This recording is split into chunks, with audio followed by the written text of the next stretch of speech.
Bigay mo na sa anak mo. Sa anak mo talaga isa pa. Pinuksan mo lang.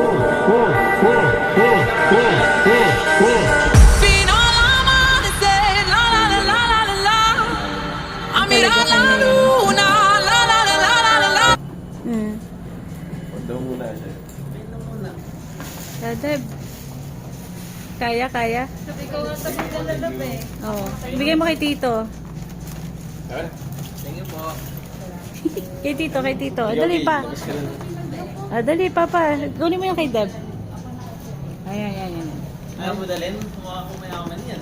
Oo nga. Mukha akong taga-buhat. Pag sa akin lahat. Driver ka talaga namin.